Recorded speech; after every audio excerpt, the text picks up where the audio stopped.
வாங்க அருமையான அரைச்சி விட்ட மீன் குழம்பு, கிராமத்து மீன் குழம்பு எப்படி பண்ணலாம்ங்கறத பார்க்கலாம். என்னோட சேனலை சப்ஸ்கிரைப் பண்ணாதவங்க தயவு செய்து கொஞ்சம் சப்ஸ்கிரைப் பண்ணிக்கோங்க. சப்ஸ்கிரைப் பண்ணிட்டு பெல் ஐக்கான் ஒன்று வரும், அதையும் கிளிக் பண்ணிருங்க. நான் போடுற வீடியோஸ் எல்லாம் உங்களுக்கு உடனே வந்து பார்க்கலாம். வாங்க ஆர் மஞ்சுளாஸ் கிச்சனுக்குள்ள போலாம்.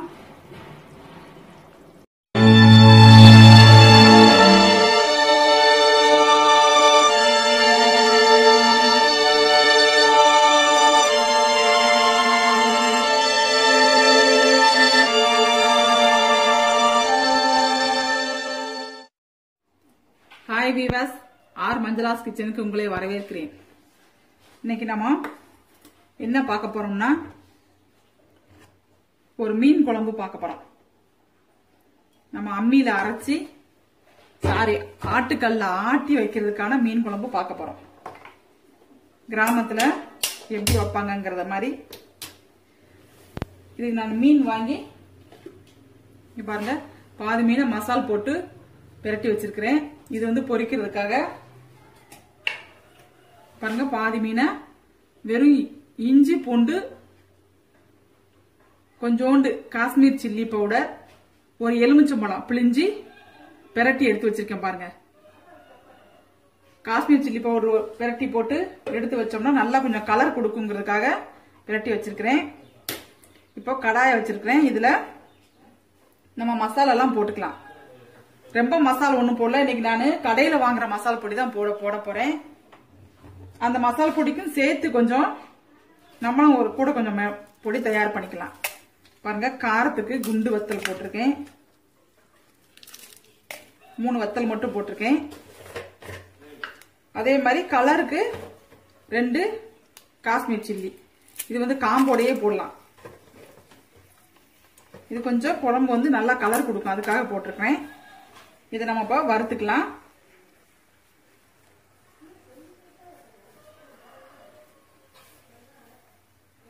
இதுல பாருங்க, சின்ன வெங்காயம்,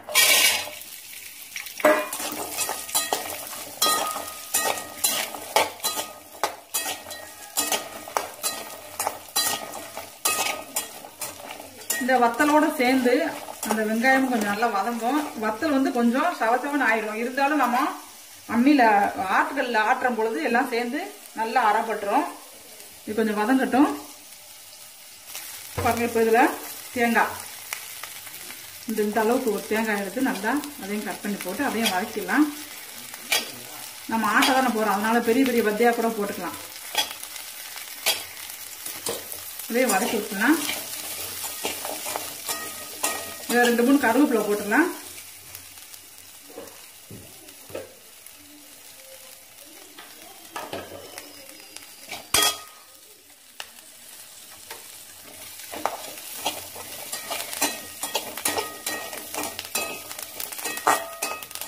இதுல நம்ம மல்லி எல்லாம் போட வேண்டாம். நம்ம ஏற்கனவே குழம்பு மிளகாய் தூள் தான் போட போறோம், அதனால மல்லி தான் போட வேண்டாம். அதுலயே எல்லா பொடியுமே இருக்கும். ஆனா அதுல கொஞ்சம் காரம் கம்மியா இருக்குங்கிறதுக்காண்டி மட்டும் தான் நான் இந்த வத்தல் சேர்த்துக்கிறேன். வத்தல் பாருங்க, தனியா எடுத்து வச்சுட்டேன். அது இது உள்ள கலந்ததுன்னு ரொம்ப கடிகிடும், அதனால தனியா எடுத்துட்டேன். இதுல இப்ப நம்ம குழம்பு மிளகாய் தூள் சேர்த்துக்கலாம். குழம்பு மிளகாய் தூள் ஒரு 3 ஸ்பூன் சேர்த்துருக்கேன். அதை லேசா இந்த தணல்லையே பிரட்டி விட்டுக்கலாம். ஏற்கனவே எல்லாமே வறுத்து தான் அரைப்பாங்க, இருந்தாலும் தணல்லையே பிரட்டி விட்டுருவோம். இப்ப இதோட பச்சையா தக்காளி வந்து வதக்கவே கூடாது. அடுப்பு ஆஃப் பண்ணிடலாம். அந்த வாசம் வந்துருச்சு, இந்த பொடி வாசம் வந்துருச்சு, அதனால அடுப்பு ஆஃப் பண்ணிட்டேன். இப்ப இதோட தக்காளி,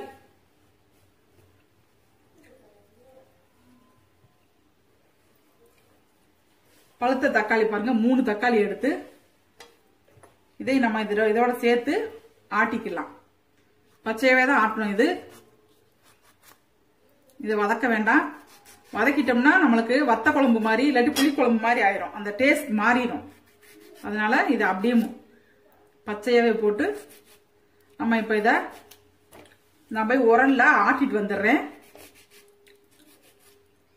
இப்பதான் உரல் கழுவி வச்சுட்டு வந்திருக்கிறேன். போய் நல்லா ஆட்டிட்டு வந்துடுறேன். உங்ககிட்ட நீங்க அந்த மிளகாய் தூள் போடலைன்னு நினைச்சீங்கன்னா வத்தல் வறுத்தம் பாத்தீங்களா, அப்பயே மல்லி, கொஞ்சோண்டு சீரகம், பெருஞ்சீரகம் வேண்டாம், சின்ன சீரகம் மட்டும் போடுங்க. போட்டு நல்லா வறுத்து நம்ம எப்படி குழம்பு மிளகாய் தூள் தயாரிப்போமோ அதே மாதிரி வெந்தயம் எல்லாம் போட்டு வறுத்துக்கலாம்.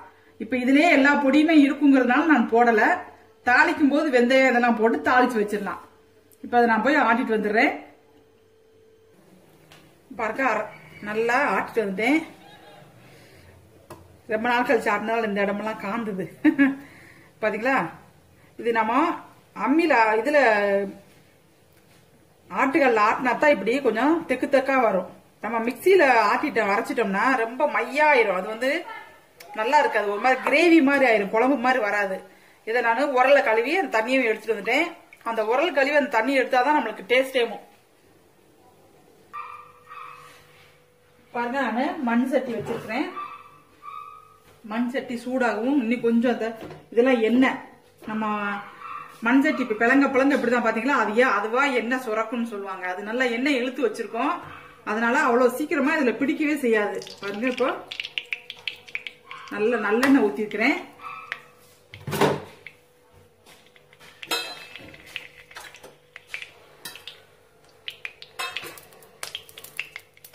எண்ணெய் சூடாகட்டும்.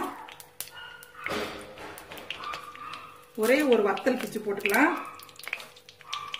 இதுல கடுகு,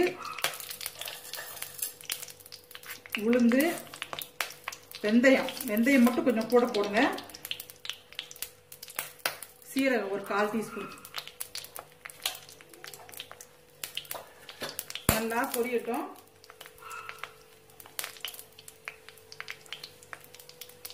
இப்ப பாருங்க, கடுகு வெடிக்குது. கருவேப்பிலை போட்டுடலாம். நல்லா வெந்தயம் கொஞ்சம் சிவக்கட்டும்.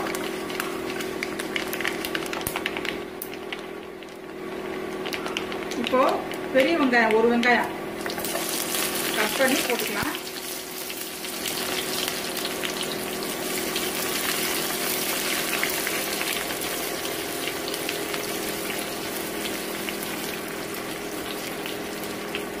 இதுல 3 மிளகாய்,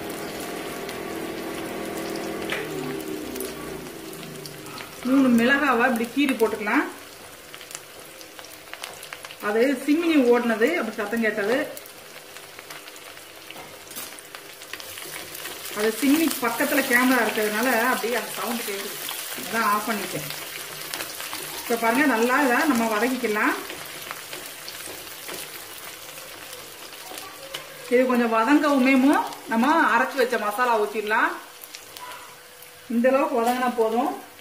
இப்ப நம்ம ஃபர்ஸ்ட் நம்ம அந்த உரல் கழுவணும் பாத்தீங்கன்னா, அந்த தண்ணியை ஊத்திடலாம்.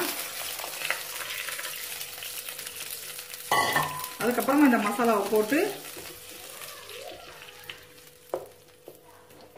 நல்லா மிக்ஸ் பண்ணி விட்டுடலாம்.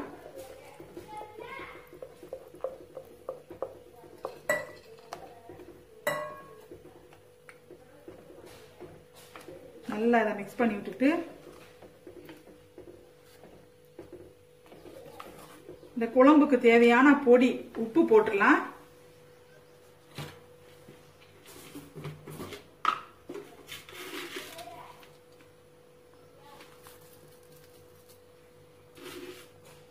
ஏற்கனவே நான் உங்ககிட்ட சொல்லியிருக்கிறேன், மீன், இந்த சீ ஃபுட், கடல்கள்ல வாழ்ற உயிரினங்கள் நம்ம சாப்பிடும் பொழுது அதுல ஏற்கனவே கொஞ்சம் உப்புத்தன்மை இருக்கும். அதனால கொஞ்சம் உப்பு எப்பயுமே மீன் குழம்பு, நண்டு, கருவாடு இதுகளுக்கு எல்லாமே கம்மியான உப்பு தான் போடணும். அதுக்கப்புறமா நம்ம இது பண்ணிக்கலாம்.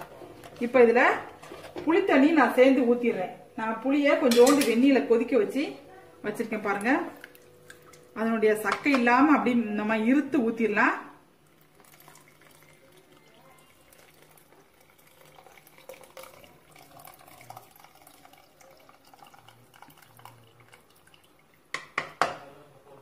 இது நல்லா கொதிக்கணும். இப்போ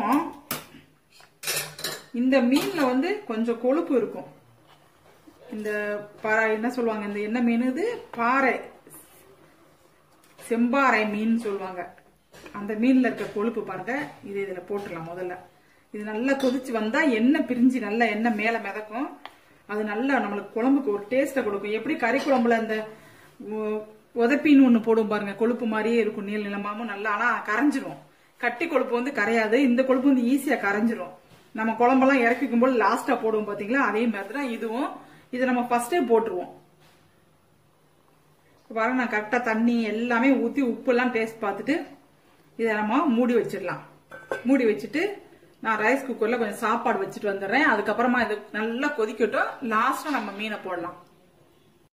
பாத்தீங்களா,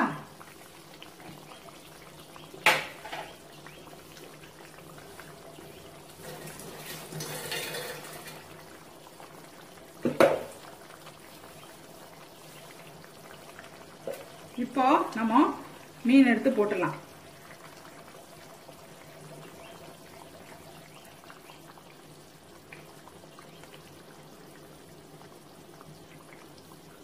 உங்களுக்கு இன்னும் தண்ணியா வேணும்னா நீங்க கொஞ்சம் தண்ணி ஊத்தி நல்லா கொதிக்க வச்சுட்டு அதுக்கப்புறமா கூட மறுபடியும் மீன் அப்புறமா போட்டுக்கலாம்.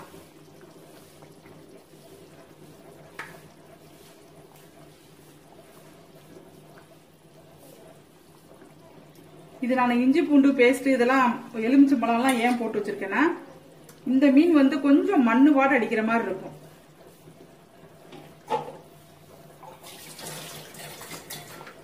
அதனால நான் முதலே அதை இது பண்ணி வச்சிட்டோம்னா அந்த வாசம் இருக்காது, அந்த மண்ணு வாடை இல்லாம இருக்கும். அதுக்காகத்தான் நானே அப்படி ஊத்தி வச்சேன். இப்ப இது நல்லா மூடி வச்சிடலாம். இந்த மீன் வந்து நம்ம கிண்டி விட்டாலுமே இது பிஞ்சு எல்லாம் வராது. அது நல்லா அது பாட்டுக்கு இருக்கும். அவ்வளவு சீக்கிரமா பிஞ்சு வராது. அதனால தைரியமா அதை கிண்டி விடலாம். கொதிக்கட்டும். இப்ப பாருங்க, நம்மளுக்கு நல்லா கொதிச்சு திக்காயிடுச்சு. இதுல இப்ப நம்ம மல்லியில, நான் பெரும்பாலும் மீன் குழம்புகளுக்கு மல்லியில போட மாட்டேன். இது வந்து கொஞ்சம் அந்த சொல்றேன்ல மண் வாசம் அடிக்கும். அந்த கெண்டை மீன், இந்த மீன் இதெல்லாம் கொஞ்சம் மண் வாடை அடிக்கிற மாதிரி இருக்கும். அதுக்கு கொஞ்சம் அந்த வாசமெல்லாம் இல்லாத அளவுக்கு நம்ம என்னென்ன பண்ணலாமோ அதெல்லாம் போட்டோம்னா தான் கொஞ்சம் வாசம் இருக்காது. இல்லாட்டி சில பேர் வீட்டுல சாப்பிடவே மாட்டாங்க அந்த வாடை அடிச்சிச்சுன்னா, மண்ணு வாடை அடிச்சிச்சுன்னா. இப்ப நமக்கு சூப்பரான மீன் குழம்பு ரெடி ஆயிடுச்சு. இந்த வீடியோஸ் நீங்க பாருங்க. உங்களுக்கு பிடிச்சிருந்ததுன்னா லைக் பண்ணுங்க, ஷேர் பண்ணுங்க, சப்ஸ்கிரைப் பண்ணுங்க. தேங்க்யூ.